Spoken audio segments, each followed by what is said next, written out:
L'enfer ne craint pas les croyants fatigués, il les attend.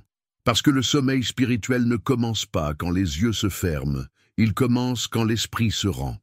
Pendant des années, quand j'opérais encore dans les ténèbres du Bwiti et des pratiques ancestrales, c'est exactement là que nous agissions. Non pas quand le croyant tombait, mais quand il priait sans présence. Parce qu'une prière sans vigilance est comme une porte sans verrou. Elle semble fermée, mais n'importe quel esprit peut entrer. Mon nom est Mbarga Atangana Joseph. J'ai 58 ans et je suis né dans les quartiers populaires de Douala. J'ai grandi entre les rituels nocturnes au Ndimsi, les calebasses de vin de palme sur les autels ancestraux et les pactes scellés avec le sang de coq blanc. Ma famille portait des alliances avec les esprits Miengu qui traversaient les générations. Et j'avais été choisi pour continuer cette lignée spirituelle. Dans notre tradition Bassa, on m'avait initié très jeune au mystère de l'Ilolombi. Cette pratique où l'on communique avec les ancêtres à travers les masques sacrés et les transes. Mon grand-père était un Ganga respecté, capable de parler aux esprits des eaux et de la forêt.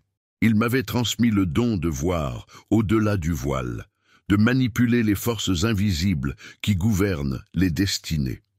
Avant de continuer avec mon témoignage, écrivez dans les commentaires de quel pays vous regardez cette vidéo. Nous aimons savoir jusqu'où la parole de Dieu arrive dans le monde francophone africain et ne part pas avant la fin de la vidéo. À la fin de ce message, je vais prier avec toi. Une prière stratégique de combat spirituel pour annuler toute brèche ouverte par des prières faites dans la distraction, dans la routine ou sous sommeil spirituel. Nous allons révoquer les déclarations de défaite faites avec l'esprit déconnecté. Et surtout, nous allons crier pour que le Saint-Esprit rallume en toi ce que l'enfer a tenté d'anesthésier. Si ton autorité a été endormie, cette prière sera le début de ton réveil. Avant de te montrer ce qui arrive spirituellement quand quelqu'un prie avec l'esprit déconnecté, je dois raconter comment j'ai été arraché des ténèbres où j'ai œuvré pendant plus de 2 décennies. Parce que tout ce que je vais t'enseigner ici est né d'expériences réelles, de pactes signés, de vies manipulées et de prières détruites par la distraction. J'ai grandi dans la banlieue de Rio de Janeiro, dans une maison où on ne faisait pas de prières, on faisait des rituels, où la fumée de l'encens se mélangeait à l'odeur de bougies noires et d'huile de palme. Ma grand-mère était l'une des mamans spirituelles les plus redoutées de la zone nord.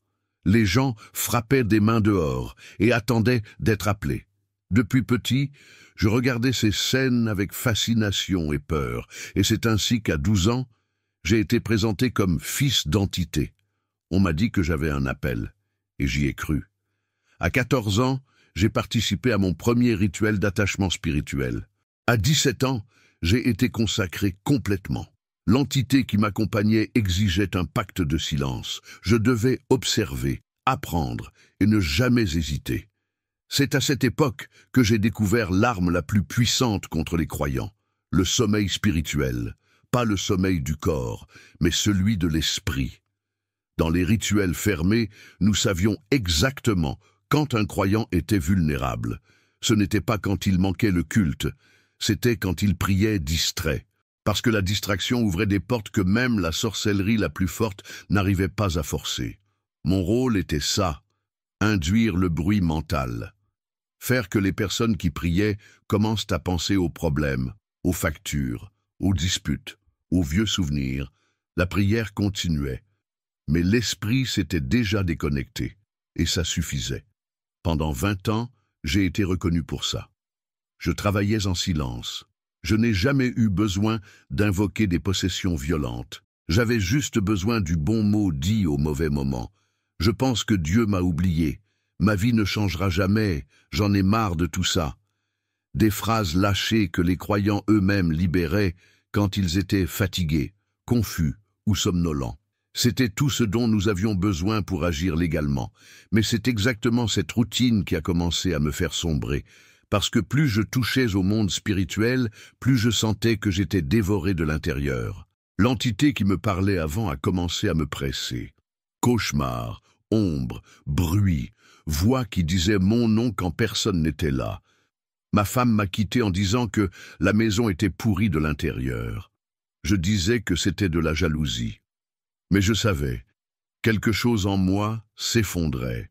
Le fond du gouffre est venu une nuit. J'étais seul, assis par terre dans le temple éteint, quand j'ai entendu une voix qui ne m'accusait pas. Elle m'appelait, c'était différent. C'était comme si, pour la première fois, quelqu'un me voyait vraiment. Le lendemain, sans savoir pourquoi, je suis entré dans un culte d'une église simple où un jeune homme prêchait sur la libération. Le verset était Jean 8,36. « Si le Fils vous affranchit, vous serez réellement libre. » Ça m'a déchiré de l'intérieur, parce que je ne me suis jamais senti libre. J'ai toujours été conduit, dominé, utilisé. Mais là, quelque chose s'est brisé. Ce n'était pas de l'émotion, c'était de la conviction. Je suis revenu le lendemain, et encore, jusqu'à ce qu'un pasteur m'appelle pour parler. J'ai tout dit, j'ai tout confessé, il a pleuré, et il a dit « Tu n'as pas besoin de prouver que tu as des forces, tu dois juste dire que tu ne veux plus vivre comme ça. » Ma libération n'a pas été d'un jour. Ça a pris des années à brûler des objets, couper des pactes, affronter des persécutions. Mais chaque pas était réel. Jésus ne m'a pas seulement sorti des ténèbres, il m'a repositionné. Aujourd'hui, je prie avec intelligence, avec vigilance, avec l'esprit ferme, parce que je sais ce qui arrive quand l'esprit se déconnecte. J'en ai fait partie. Si tu as vécu une foi tiède, une prière sans focus, sache, ce n'est peut-être pas juste de la fatigue, ça peut être une prison spirituelle, mais aujourd'hui, la même voix qui m'a appelé t'appelle. Et si tu réponds, peu importe à quel point tu as sombré, la libération va arriver. Après avoir été libéré, j'ai commencé à voir quelque chose que j'alimentais avant. Toute froideur spirituelle ne commence pas par le péché. Parfois, elle commence par le silence de l'esprit pendant la prière. Le sommeil spirituel n'arrive jamais d'un coup. Il s'installe doucement, comme un poison qui engourdit l'âme. D'abord, tu t'agenouilles avec sincérité, mais les pensées déviennent vite. Après, la prière devient habitude. Et sans t'en rendre compte, ta bouche continue à bouger, mais ton esprit a déjà déconnecté. Pendant les années où j'ai servi les ténèbres, j'ai appris que l'enfer n'a pas besoin de faire tomber quelqu'un pour le neutraliser. Il suffit de le distraire. Le croyant qui prie avec l'esprit qui vagabonde est comme un soldat sur le champ de bataille avec les yeux ouverts, mais sans armes dans la main. Il semble être en guerre, mais il est désarmé. La prière perd du poids quand l'esprit ne suit pas. Et c'était exactement le moment où nous agissions, quand le corps était présent, mais l'âme s'était déjà absentée. La personne continuait à prier, mais intérieurement pensait déjà à la dette, à la douleur, à la rancœur, à la déception. Et quand elle disait quelque chose comme « Seigneur, je fais confiance », c'était juste la bouche qui répétait ce que le cœur ne soutenait plus. Ça, dans le monde spirituel, ce n'est pas juste de la distraction. C'est une brèche. Et beaucoup vivent comme ça depuis des années. Ils se plaignent, qu'ils prient et rien n'arrive. Qu'ils jeûnent, mais restent prisonniers. Qu'ils font des campagnes, mais ne sentent plus la présence. Et ils ne réalisent pas que le sommeil spirituel les a déjà atteints. Pas par les yeux fermés, mais par l'esprit absent. Mais aujourd'hui, tu es en train d'être réveillé. Parce que le premier signe de libération, c'est réaliser que quelque chose ne va pas. Et le second, c'est décider que tu ne vas plus continuer à prier comme quelqu'un qui répète. Tu vas prier comme quelqu'un qui gouverne. Parce que l'enfer ne craint pas celui qui parle fort. Il craint celui qui prie éveillé. Avant de continuer, je veux parler à toi qui as déjà essayé de jeûner et a senti que quelque chose n'allait pas. Si tu es déjà passé par des moments où il semblait que tes prières frappaient un mur invisible, sache que ce n'est pas une coïncidence. Le monde spirituel est réel, et souvent nous sommes attaqués sans nous en rendre compte. Il y a des forces qui opèrent contre ceux qui essaient de s'approcher de Dieu, et l'ennemi fait tout pour que ton jeûne n'ait pas d'effet. C'est pourquoi je recommande l'e-book sur le pouvoir du jeûne et de la prière. Ce matériel va te montrer comment fortifier ta foi, comment identifier les attaques spirituelles et, plus important, comment te protéger contre elles. Il est disponible pour une valeur symbolique, parce que le plus important, c'est que tu découvres la vérité. Le lien est dans le premier commentaire, et c'est justement pour ça que, pendant les années où j'ai été impliqué dans des rituels de manipulation spirituelle, nous avons appris une chose. Le croyant le plus facile à neutraliser n'était pas celui qui ne priait pas, c'était celui qui priait dispersé. C'était la cible favorite. Ce n'était pas celui qui manquait les cultes, qui était éloigné ou plongé dans le péché, c'était celui qui jeûnait chaque semaine, faisait ses dévotions, était à l'église, mais avait déjà perdu la vigilance intérieure. À l'extérieur, c'était un guerrier, mais à l'intérieur, l'esprit était rendu, le cœur engourdi, la prière automatisée. Ce type de chrétien était considéré comme actif, mais spirituellement, il devenait prévisible. Il priait toujours aux mêmes heures, avec les mêmes mots pour les mêmes motifs, mais il faisait tout ça avec l'esprit plein de distractions. Et ça nous donnait l'avantage, parce que celui qui prie par habitude, mais sans vigilance, transforme sa propre routine en brèche. Je voyais ça de près. Je participais à des rituels où on identifiait des cibles spécifiques. Ce n'étaient pas seulement des politiciens ou des personnalités, c'étaient des intercesseurs ordinaires, des femmes de prière, des hommes de foi, mais qui ne priaient plus avec clarté. Ils commençaient en exaltant Dieu et finissaient en murmurant sans s'en rendre compte. Ceux-là étaient les préférés, parce qu'ils pensaient être protégés, quand, en réalité, ils étaient désarmés. Et pire, ils croyaient gagner des batailles, mais ne réalisaient pas qu'ils priaient dans une cloche.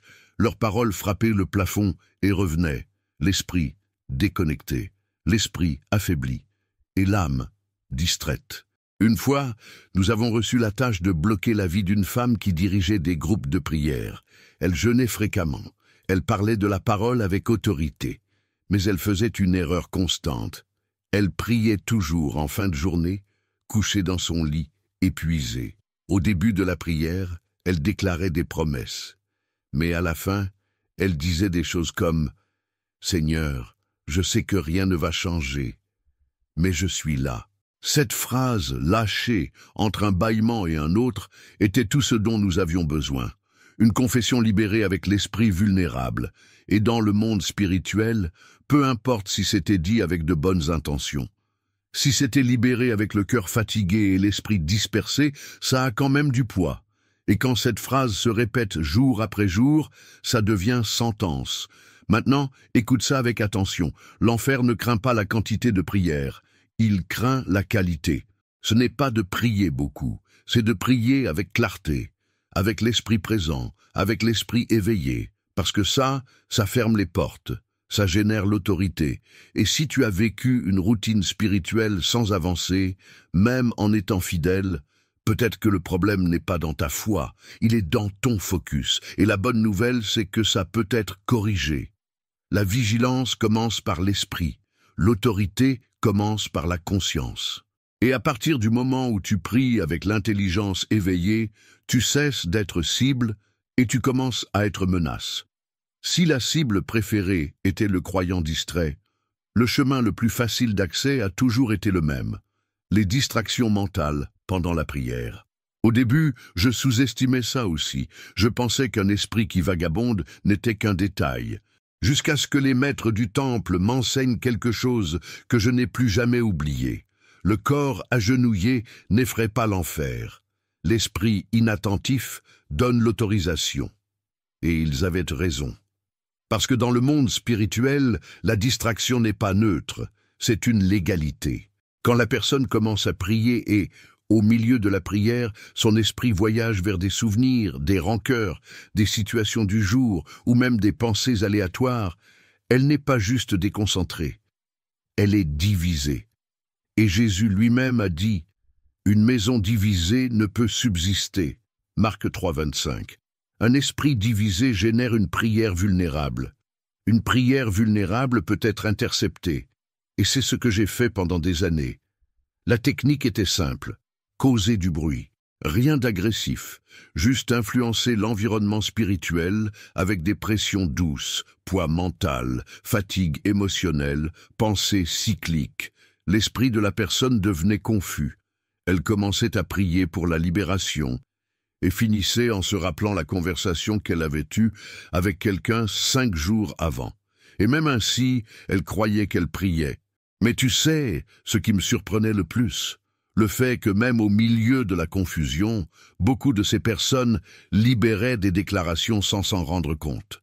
Des phrases comme « Je pense que je perds mon temps »,« Est-ce que Dieu m'entend encore ? Ma vie ne change jamais ». Ces mots, lancés au milieu de la distraction, étaient comme des documents dans le monde spirituel. Et nous savions, nous n'avions pas besoin de maudire ces personnes. Elles-mêmes signaient les sentences avec leur propre langue, pendant qu'elles priaient. Et peut-être tu te demandes, mais Dieu ne voit-il pas le cœur? Oui, il voit. Mais dans le royaume spirituel, ce qui sort de ta bouche avec autorité a aussi des conséquences. Et si ton esprit est absent et tu dis quelque chose de contraire à la foi, le monde invisible l'enregistre. Ecclésiaste 5,6 dit « Ne permets pas que ta bouche te fasse pécher et ne dis pas devant l'ange que c'était une erreur. » C'est-à-dire, même ce que tu dis sans le vouloir peut produire des effets. Surtout quand ton esprit est vulnérable et que ton âme ne gouverne pas. Maintenant arrête-toi et réfléchis. Combien de fois tu as prié, et au milieu de la prière, tu t'es retrouvé complètement perdu dans tes pensées? Combien de fois tu as terminé la prière sans te rappeler ce que tu avais demandé? Ou pire, combien de fois tu as déclaré la défaite, sans t'en rendre compte? Si ça c'est devenu une routine, tu dois comprendre, ce n'est pas seulement la fatigue, c'est la distraction spirituelle qui opère comme une brèche légale. Mais si la distraction ouvre les portes, la conscience les ferme. Quand tu décides de maintenir ton esprit ferme, guidé par l'esprit, et les paroles alignées à la foi, il n'y a pas d'entité qui résiste. Le secret, ce n'est pas seulement de prier davantage, c'est de prier en étant présent. Parce que la prière faite avec vigilance ne fait pas que briser, elle scelle. Et aucune légalité de l'enfer ne résiste à ça. Si les distractions mentales sont devenues légalité spirituelle, l'effet direct de ça est visible. La prière cesse de briser. Et c'est là que beaucoup se trompent. Ils pensent que seulement parce qu'ils parlent avec intensité, prient à voix haute ou citent des versets par cœur, qu'ils sont en train de vaincre dans l'esprit. Mais la réalité est dure. Le ciel ne répond pas à la performance, il répond à la conscience. Et l'enfer, c'est ça. Pendant les années où j'ai servi dans l'occultisme, j'ai appris à reconnaître les prières qui semblaient puissantes, mais qui étaient fragiles à l'intérieur. Des gens à genoux, les larmes aux yeux, la voix tremblante, mais avec l'esprit qui vagabondait, avec l'âme inattentive. La prière montait jusqu'au plafond et redescendait. Je me rappelle d'un homme, pasteur d'une petite église, qui priait avec ferveur toutes les nuits. Sa femme est venue nous voir, inquiète des attaques constantes qu'il subissait, douleurs, visions, oppression. Nous sommes allés enquêter, et nous avons découvert ce qui se passait. Il priait par routine, mais pas avec vigilance. Il commençait avec autorité, mais se perdait rapidement. L'esprit fatigué le faisait répéter des phrases sans direction. Et à la fin, il murmurait toujours « Seigneur, pourquoi rien ne change ?» Cette question posée avec découragement était tout ce qu'il nous fallait.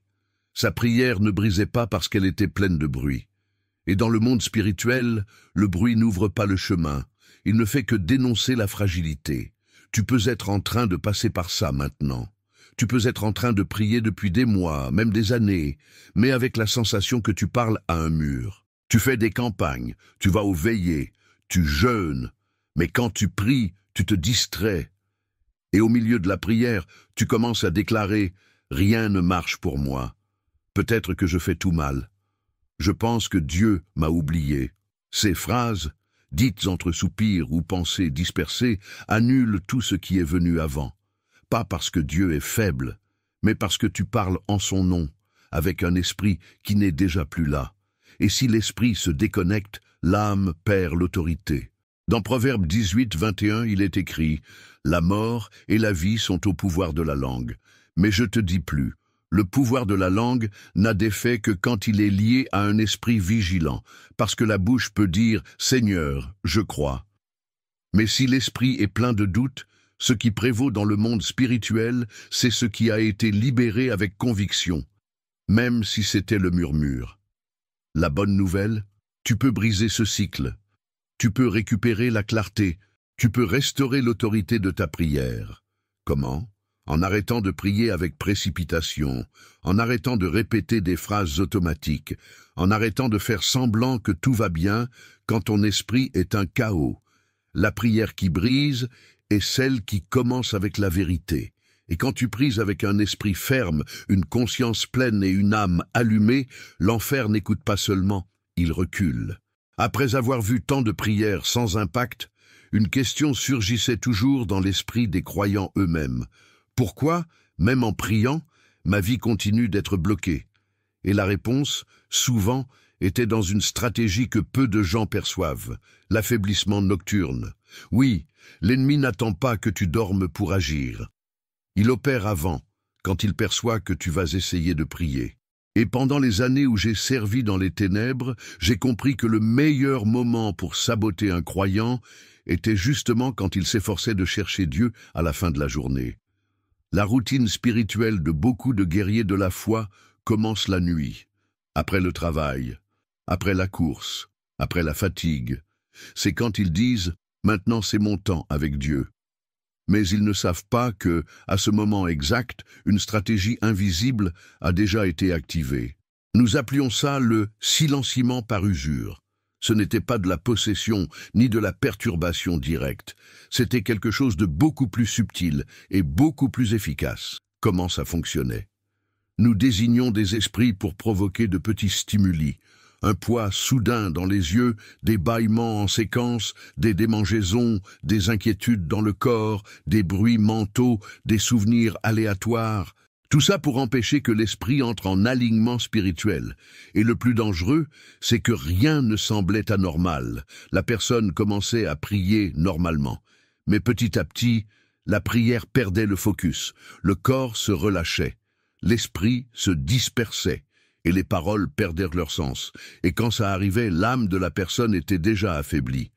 C'était comme une maison, où toutes les fenêtres étaient entr'ouvertes. Mais le propriétaire pensait qu'il était en sécurité seulement parce qu'il avait verrouillé la porte d'entrée.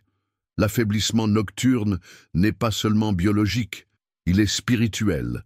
C'est une stratégie qui mélange usure naturelle avec attaque ciblée. Et quand la personne ne se prépare pas, elle entre dans la prière comme si elle allait dormir. Lumière éteinte, corps allongé, voix basse. Spirituellement, ce n'est pas de la dévotion. C'est de la reddition. Et tu dois comprendre ça. L'enfer ne se préoccupe pas de l'heure à laquelle tu pries, il se préoccupe de la façon dont tu arrives. Parce que celui qui entre dans la prière avec l'esprit fatigué et l'âme passive commence déjà en perdant. J'ai vu beaucoup de croyants commencer la prière avec autorité et terminer en murmurant. J'ai vu des intercesseurs commencer en langue et terminer en soupirs vides. Et l'ennemi n'a pas eu besoin d'interférer avec force. Il a juste eu besoin de maintenir la fatigue constante. Mais il y a une clé ici. Tu peux vaincre cette stratégie. Et ça commence avec quelque chose de simple. Changer la posture. Si tu sais que le sommeil vient, prie debout. Si le poids mental arrive, active ton esprit avec la louange, avec la parole, avec la prière à voix haute. Si la distraction essaie d'entrer, déclare le but avant même de commencer. Aujourd'hui, je ne prie pas avec le corps, je prie avec l'entendement. Parce que la prière faite à la limite de la chair, sans vigilance, devient une invitation à l'échec spirituel. Mais la prière faite avec préparation, avec conscience et avec résistance, brise des stratégies entières de l'obscurité. Et l'ennemi sait ça. Après que l'affaiblissement nocturne faisait effet, un deuxième piège entrait en scène. Et celui-ci était encore plus traître, le dialogue interne saboteur. Tu es déjà passé par ça? Tu es en train de prier. Mais soudain, tu commences à converser avec toi-même. Ta bouche continue de dire « Seigneur, je fais confiance ». Mais ton esprit est déjà en train de débattre si tout ça a du sens. C'est comme si une deuxième voix surgissait, pas audible, mais insistante. Elle questionne, interrompt, conteste, refroidit. pendant les années où j'ai agi dans l'occultisme, c'était la brèche que j'attendais le plus. Parce que contrairement à ce que beaucoup pensent, l'ennemi n'a pas besoin de te faire blasphémer. Il a juste besoin de te faire déséquilibrer ta propre prière avec des arguments mentaux. L'esprit commence à dire « Est-ce que Dieu m'écoute vraiment? Peut-être que ça ne marche pas pour moi. Et si tout ça n'était qu'une perte de temps? » Extérieurement, tu continues de prier, mais spirituellement, ton autorité a été coupée à la racine. Parce que maintenant, la foi qui soutient ta déclaration est contaminée par des voix internes, des voix que nous, de l'autre côté, appelions l'écho du doute. C'était cet écho que nous utilisions comme base légale. Si une personne disait « Seigneur, brise cette chaîne dans ma vie », mais dans l'esprit murmurait « Mais je pense que ça n'arrivera pas ». Spirituellement, ce n'était pas la prière qui avait du poids, c'était la pensée cachée. La guerre spirituelle se meut par des déclarations, oui, mais celles qui sortent avec conviction. Si l'esprit est divisé, le monde spirituel agit sur la base de ce qu'il y a de plus fort. Et presque toujours, ce qui crie le plus fort dans l'âme, ce n'est pas la foi, c'est la peur. Je voyais ça dans les réunions de prière, des gens pleins de bonnes intentions, mais complètement noyés dans le bruit interne. Ils criaient pour la libération, mais doutaient dans la pensée. Et ce doute, même silencieux, devenait son dans le royaume invisible. Et le plus cruel, après ils sortaient frustrés, pensant que Dieu les avait ignorés. Mais ce qui s'était passé était autre chose. C'était l'esprit qui s'était levé contre son propre cri. Peut-être que ça t'arrive. Tu pries, mais tu sens qu'il y a un poids interne. Tu déclares, mais en toi, une voix répond le contraire. C'est du sabotage spirituel déguisé en raisonnement logique. Et tu dois faire taire cette voix. Comment? En soumettant ton esprit à la parole, en disant « même si tout dit le contraire, je vais croire ».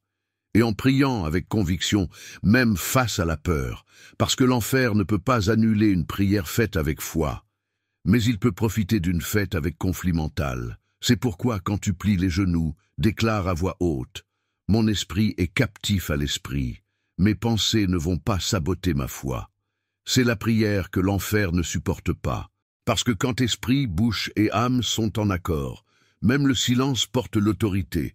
Après que l'esprit commence à saboter la foi avec des doutes internes, l'étape suivante est encore plus subtile et plus dangereuse. L'acceptation d'un mensonge déguisé en humilité. Ce mensonge dit ceci, « Dieu connaît mon cœur, peu importe si je prie fatigué, confus ou distrait, il comprend. » Et oui, Dieu connaît le cœur. Mais cette vérité, quand elle est déformée, se transforme en piège. C'était exactement cette logique que j'ai le plus vu être utilisée, tant par des croyants sincères que par des leaders expérimentés.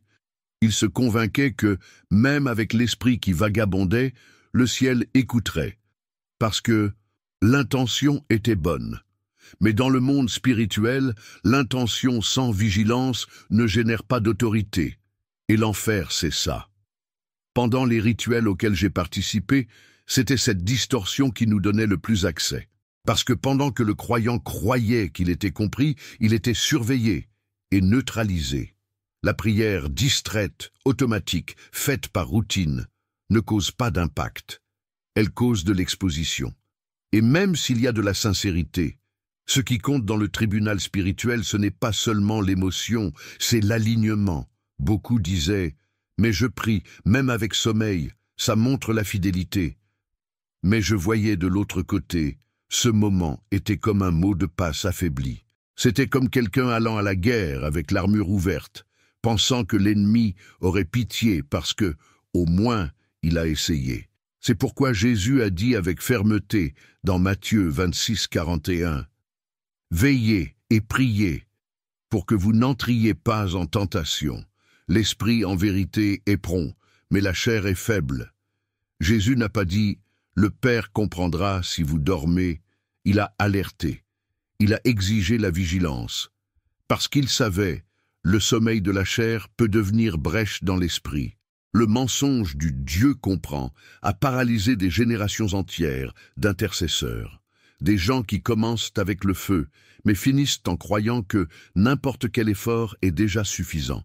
et ils ne perçoivent pas qu'ils livrent l'autorité dans les mains de l'ennemi, déguisé en fatigue justifiée. Peut-être que tu es dans cette position exacte, peut-être que tu t'efforces, mais au fond, tu as déjà accepté que prier sans focus, c'est ce qu'on peut faire. Mais aujourd'hui, je suis là pour te confronter avec la vérité. Ce n'est pas de l'humilité, c'est de l'endormissement spirituel. Et si tu continues de te convaincre que Dieu comprendra tout, même quand ton esprit est loin, tu vas continuer de prier et voir peu de transformation.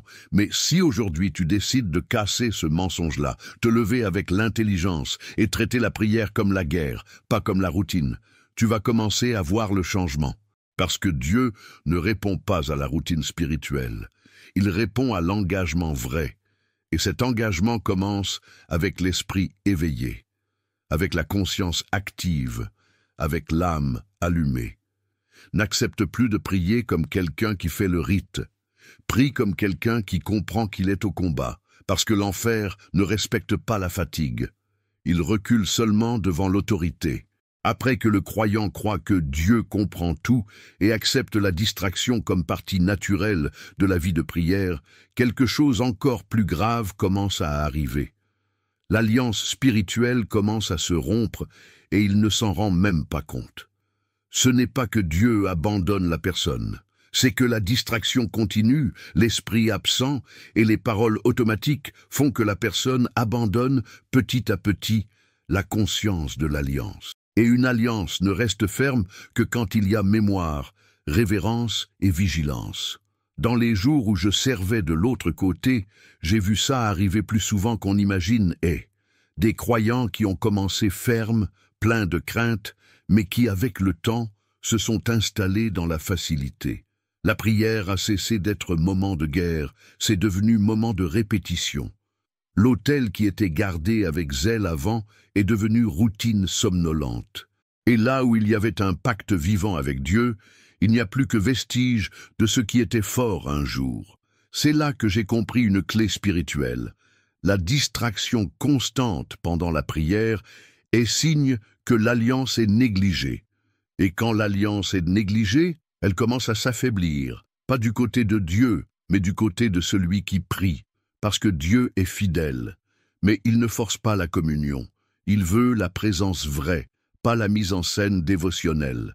Je me souviens d'un homme qui priait toutes les matinées, exactement à 6 heures, avec le même texte, la même position, le même ton. Mais après 3 mois d'être surveillé par nous autres, on a compris.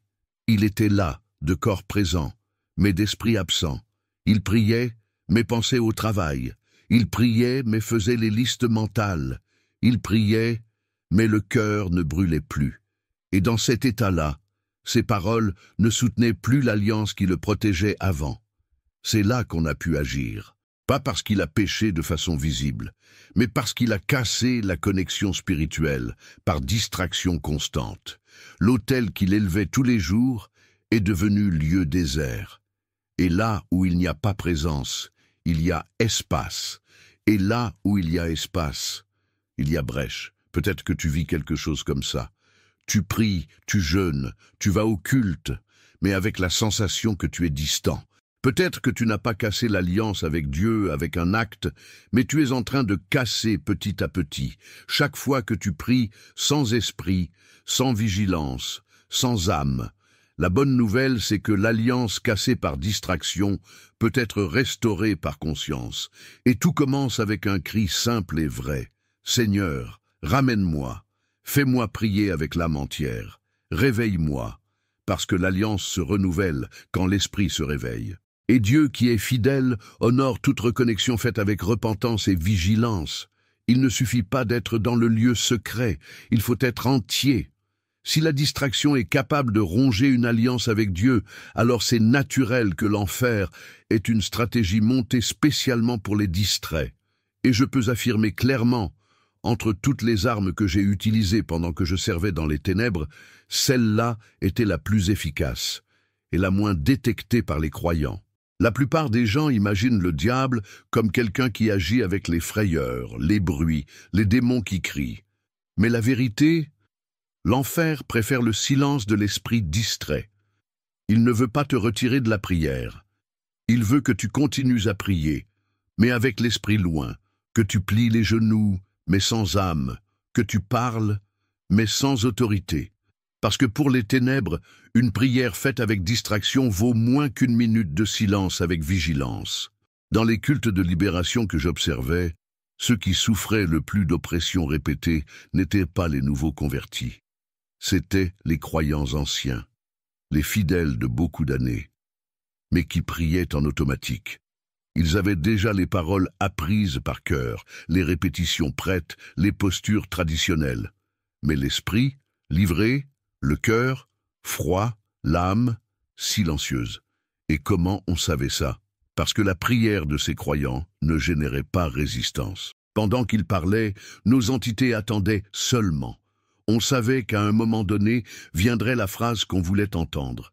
Quelque chose comme « Seigneur, je ne sais plus quoi faire ». On dirait que rien ne change. Est-ce que le Seigneur est encore avec moi?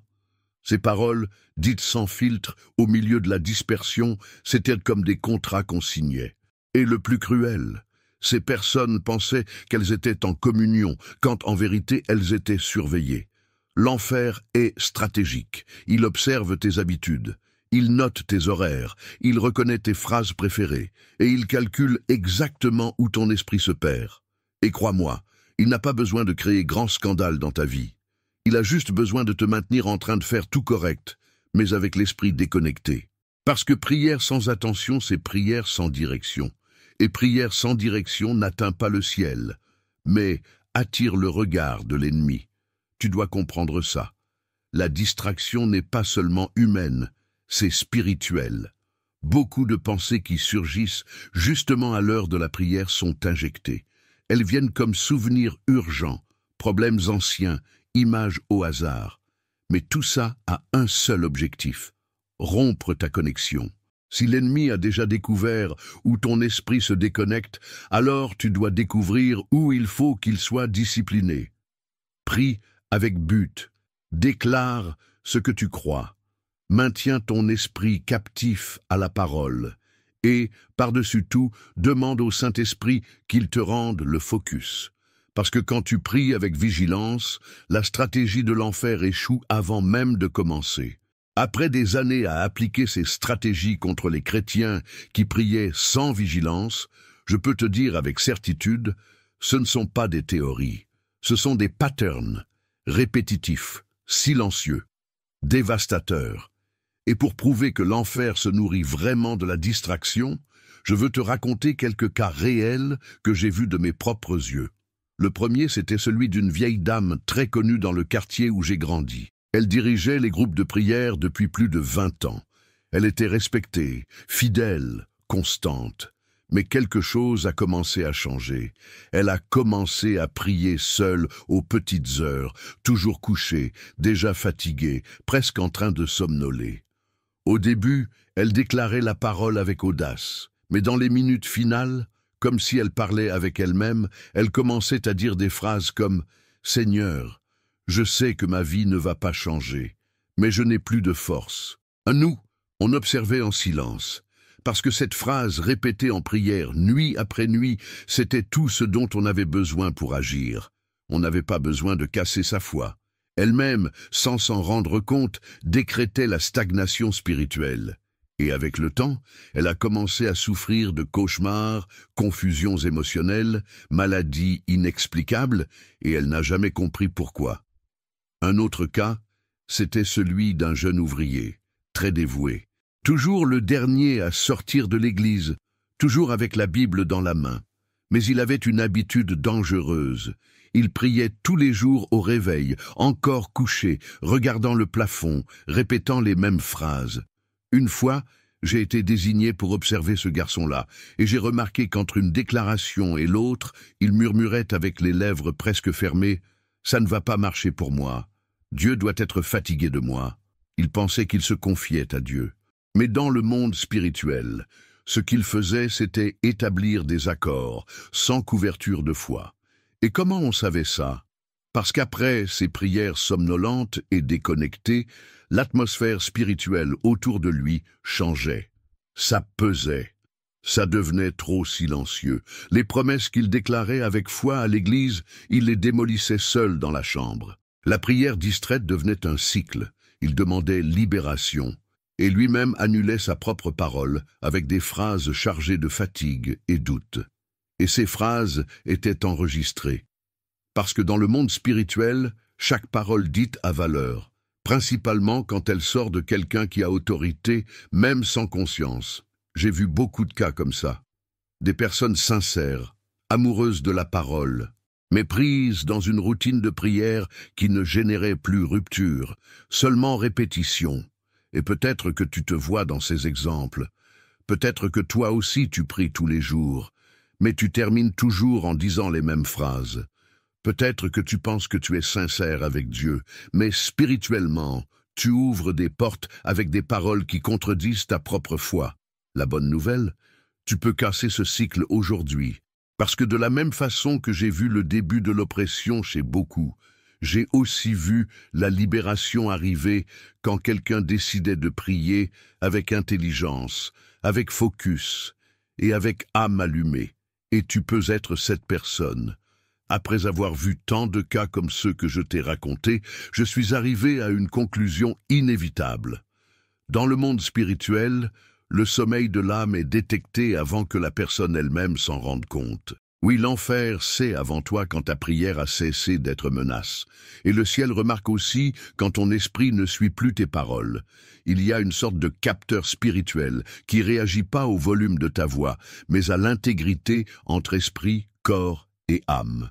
Et quand cette connexion est rompue, même discrètement, quelque chose change dans l'atmosphère. La prière qui cassait avant commence à rester sans écho. L'autorité qui imposait respect dans l'invisible se met à être ignorée.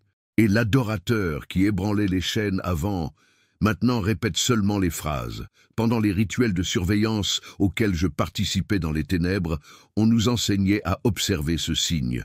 Quand la prière de quelqu'un perdait présence, la présence n'est pas ce que tu sens, c'est ce que tu portes. Et quand la personne se distrayait fréquemment, priait par obligation, ou faisait des déclarations sans foi, ce qu'elle portait se dissipait. C'était comme si l'armure spirituelle commençait à se fissurer. Et là, à ce moment-là, on savait, celui-là n'est plus menace. Il peut être observé, il peut être cerné. La plupart des chrétiens pensent que tout va bien, juste parce qu'ils prient encore. Mais beaucoup ne se rendent pas compte que le monde spirituel a déjà changé de posture face à eux. Avant, les entités reculaient.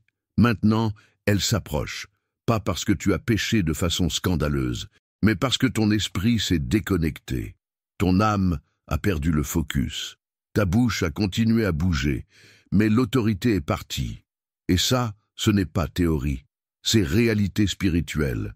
J'ai vu de mes propres yeux des pasteurs, intercesseurs, hommes et femmes de foi, être cernés par les entités, pas parce qu'ils ont cessé de prier, mais parce qu'ils se sont habitués à prier endormis. Ce que tu dis en prière résonne dans l'esprit, mais ce que tu penses pendant la prière détermine la force de ce raisonnement. Si tu dis « Seigneur, je crois » avec la bouche, mais tu penses « Je pense que ça ne va pas marcher », le monde spirituel répond à la vérité la plus forte, et presque toujours, cette vérité est dans les pensées non surveillées. Le sommeil spirituel, donc, ne commence pas avec les yeux fermés. Il commence avec l'esprit déconnecté, avec l'âme fatiguée, avec l'esprit silencieux. Et pendant que tu penses que tu es encore en communion, l'enfer a déjà compris que tu es devenu prévisible. Il sait déjà que ta prière finit comme elle commence, vide, faible, sans rupture.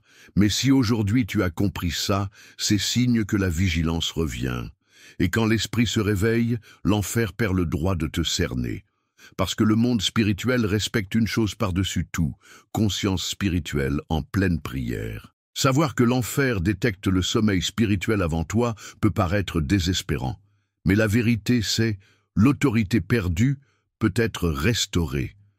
Et le réveil commence exactement ici, par la conscience. Parce que l'ennemi peut avoir observé ta routine. Il peut avoir étudié tes faiblesses. Il peut même avoir profité de ta distraction. mais il n'a pas pouvoir sur quelqu'un qui décide de retourner à la vigilance. Pendant les années où j'ai servi dans l'occultisme, j'ai été témoin de quelque chose qui m'a profondément marqué. Quand un croyant recommençait à prier avec intelligence, avec une âme éveillée, avec une confession alignée sur la parole, c'était comme si une lueur surgissait dans l'environnement spirituel. Tout changeait, l'atmosphère s'altérait, les entités qui auparavant encerclaient en silence commençaient à reculer. Et tu sais ce qui m'impressionnait le plus, ce n'était pas le cri, ce n'était pas le charisme, c'était la concentration, l'esprit captif à la vérité, la voix ferme, la déclaration convaincue. Ce type de prière est mortel pour le royaume des ténèbres, parce qu'elle n'est pas mue par l'émotion mais par la position spirituelle. Et peut-être tu te demandes, mais comment je récupère cette autorité? La réponse n'est pas dans le fait de faire plus, elle est dans le fait de faire éveiller. Ce n'est pas de prier plus fort, c'est de prier avec alignement. Esprit, corps, âme, c'est de résister au sommeil, comme si tu étais au milieu d'une bataille, parce que c'est exactement ce qui se passe. Prie debout s'il le faut, prie en marchant, en déclarant la parole avec fermeté, prie avec les lumières allumées, avec le cœur en alerte. Mais par-dessus tout, prie avec conscience. Commence par déclarer des vérités spirituelles. J'ai l'intelligence du Christ. Aucune distraction ne va voler ma connexion. Ma prière ne sera pas affaiblie par les routines. Je prie avec intelligence, avec vigilance, avec esprit. Ces déclarations, quand elles sont dites avec foi et intelligence, sont comme des armes qui s'aiguisent devant les yeux de l'enfer. Et chaque fois que tu fais taire une pensée dispersée, que tu refuses une phrase de défaite, et que tu insistes à continuer même fatigué, tu es en train de reconstruire ton autorité spirituelle, brique par brique, parole par parole. Dieu n'ignore pas l'effort de celui qui lutte pour rester éveillé. Au contraire, il honore avec une présence réelle. Et la présence restaure tout ce qui a été perdu, concentration, feu, clarté, direction. Peu importe combien de temps tu as prié endormi. Si aujourd'hui tu décides de veiller, prier et rompre avec la distraction, l'enfer a déjà perdu le droit de te neutraliser. Parce que l'autorité ne se mesure pas par le temps de prière, elle se mesure par l'intensité de l'engagement. Et l'engagement commence quand l'esprit s'éveille et demeure quand l'âme gouverne. Après que l'autorité spirituelle est perdue par distraction et que l'esprit se déconnecte de l'essence de la prière, le dernier stade du sommeil spirituel est presque imperceptible, le « Amen » automatique. Celui qui finalise la prière, mais qui n'a absolument rien brisé. Tu as déjà remarqué? Beaucoup prient pendant 10, 15, 30 minutes, mais finissent en disant « Amen », comme s'ils venaient juste de conclure une liste de courses, sans larmes, sans conviction, sans présence. Le « Amen » devrait être la confirmation spirituelle de tout ce qui a été déclaré avec foi. Mais aujourd'hui, pour beaucoup, c'est devenu juste un point final précipité. C'est comme si le corps disait « Enfin, j'ai terminé », pendant que l'esprit, qui a à peine participé, restait silencieux. Pendant ma vie dans les ténèbres, ce type de prière était notre plus grand champ d'action, parce qu'elle nous montrait que le croyant n'était pas là entièrement. Il accomplissait une obligation, marquait sa présence dans une habitude, mais absent de guerre, absent d'engagement, absent de vigilance. Et le plus dangereux, ce type de prière crée une fausse sensation de devoir accompli. La personne prie, dit « Amen » et va dormir ou sortir comme si elle était blindée. Mais dans le monde spirituel, elle vient juste de signer un papier blanc, sans autorité, sans résistance, sans couverture. Je me souviens d'un jeune pasteur que nous avons suivi pendant des semaines. Il priait tous les jours à midi, fermait la porte du bureau, se mettait à genoux, ouvrait la Bible. Mais ce que nous voyions de l'autre côté était tragique. Il répétait des versets mécaniquement, disait des phrases qu'il avait déjà apprises par cœur, et à la fin lâchait un « Amen » avec les yeux sur la montre. Ce qu'il pensait être de la dévotion était en réalité une déconnexion spirituelle avec l'apparence de la piété. Et c'est pourquoi les attaques contre sa vie se sont intensifiées. Parce que l'enfer ne craint pas le « Amen ». L'enfer craint la présence vivante dans la prière. Peut-être que toi aussi tu as dit beaucoup de « Amen » vide. Peut-être que tu as terminé des prières juste parce que tu te sentais fatigué ou distrait. Et tu as pensé que Dieu allait comprendre.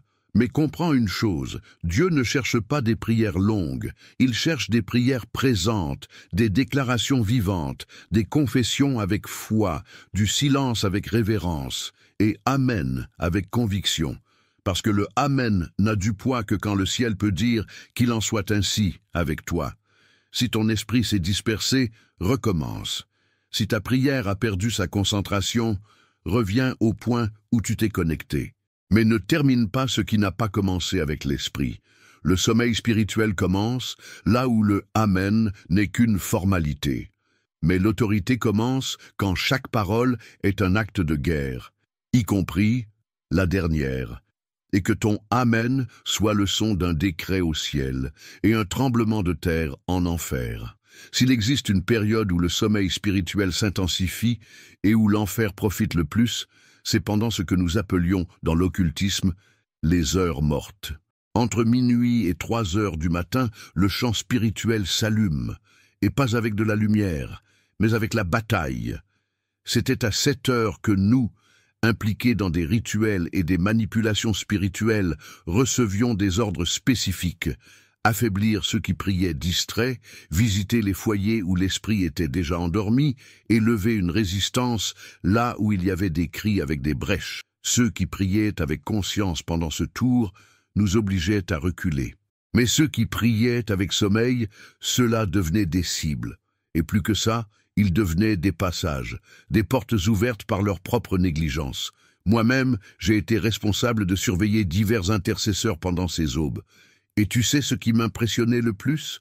Le nombre de personnes qui commençaient la prière exactement à minuit et dormaient avant 00h10.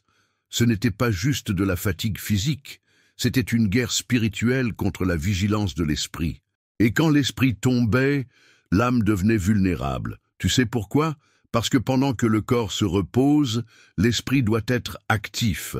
Mais si tu te rends au sommeil pendant que tu essaies encore de prier, qu'est-ce qui reste debout dans le monde invisible? Pendant ces heures, les démons de distraction, confusion et léthargie sont relâchés avec plus de liberté. Ils n'attaquent pas avec des cris ou des frayeurs, mais avec des bâillements, des pensées lâches, et cet argument subtil « Demain tu prieras mieux ». C'était ainsi que nous gagnions des batailles sans avoir besoin de lever la voix. Il suffisait que le croyant croie que tout allait bien de somnoler pendant le temps le plus intense de guerre, et ne pense pas que c'est exagéré. Beaucoup de foyers dans lesquels je suis entré spirituellement étaient couverts par des prières somnolentes, des phrases inachevées, des déclarations faites entre un clignement et un autre. Ces prières non seulement ne résistaient pas, mais nous permettaient de rester. Peut-être que tu n'as jamais été enseigné sur cela, mais je te dis avec clarté, l'aube n'est pas seulement l'heure de dormir, c'est l'heure du positionnement spirituel. Pas parce qu'il y a de la magie dans cette heure, mais parce qu'il y a du mouvement. Pendant que la ville dort, les royaumes invisibles sont en négociation, et celui qui se lève avec un esprit éveillé dans ce tour interrompt les pactes, brise les cycles et empêche l'avancée du mal. C'est pourquoi, si tu pries à cette heure, prie entièrement. Et si le sommeil essaie de te dominer, lève-toi, marche, crie, déclare la parole. Ne permets pas que ta prière devienne un portail d'entrée pour ce que Dieu voulait que tu bloques. Les heures mortes ne sont pas silencieuses, elles sont chargées, et celui qui prie avec vigilance en elles n'est pas seulement remarqué par le ciel, mais craint par l'enfer. Après tout ce que je t'ai révélé, du fonctionnement des ténèbres, du piège de la distraction, de la guerre invisible dans l'aube, tu peux te demander « Mais comment je me maintiens spirituellement éveillé, même quand le corps et l'âme sont fatigués ?» Et c'est la bonne question, parce que rester éveillé dans l'esprit n'est pas quelque chose de naturel, c'est quelque chose de cultivé.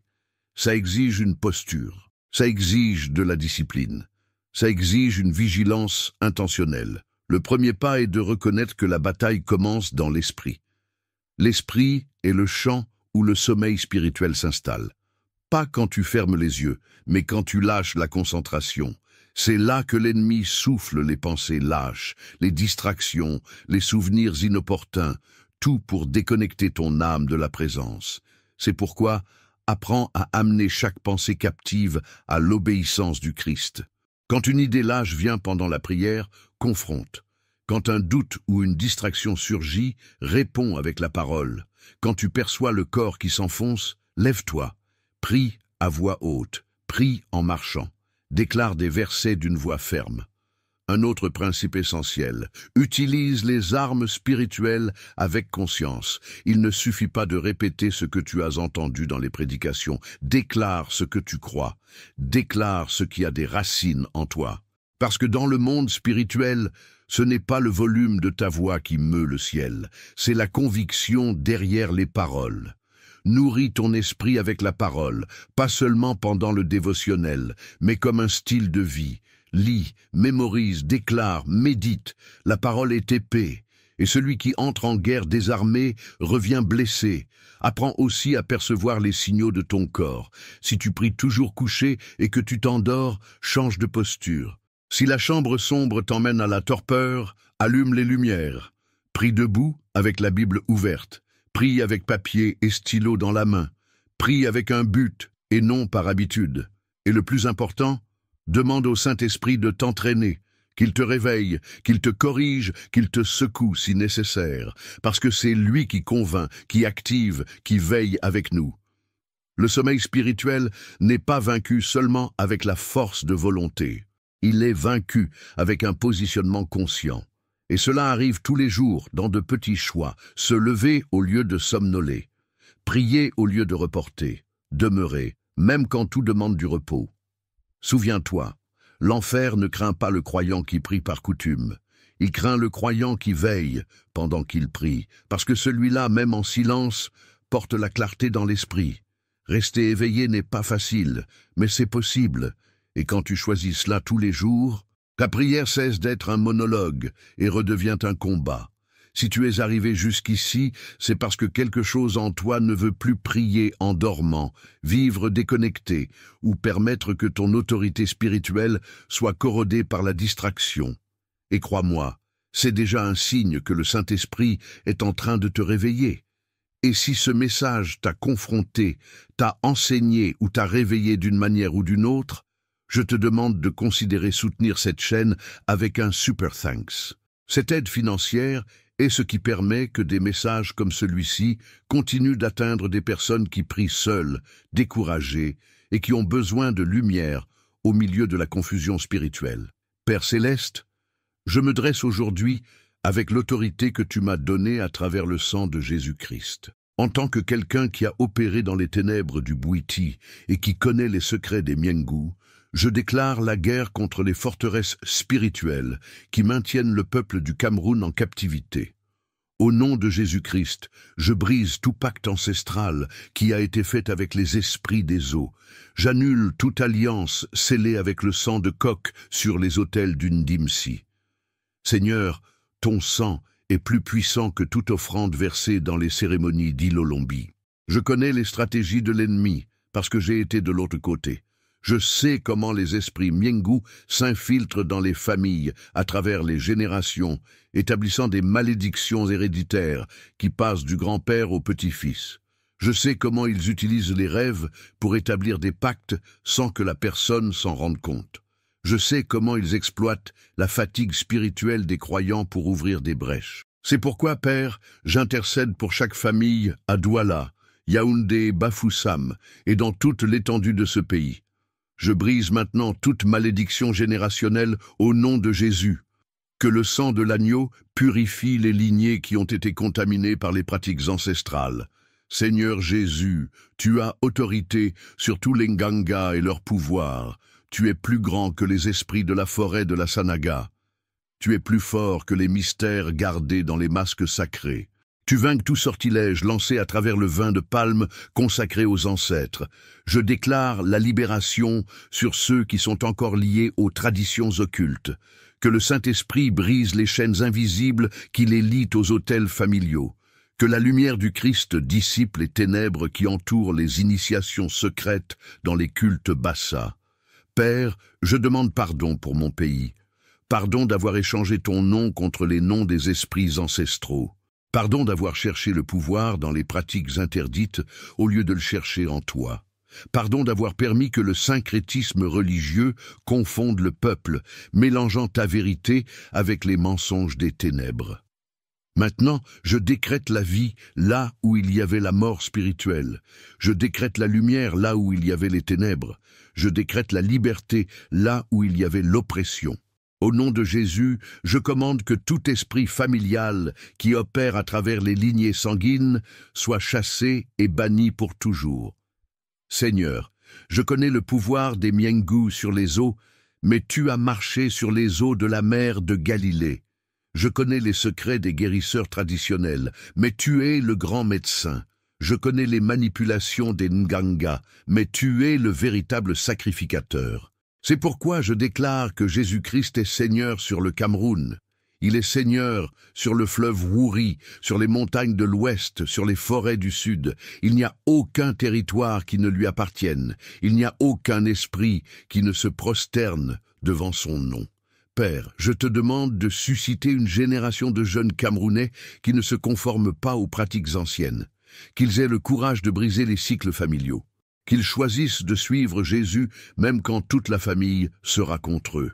J'intercède spécialement pour les enfants qui sont préparés pour les initiations, que le Seigneur les protège, qu'il envoie des anges pour les garder, qu'il réveille les parents à la vérité avant qu'il ne soit trop tard.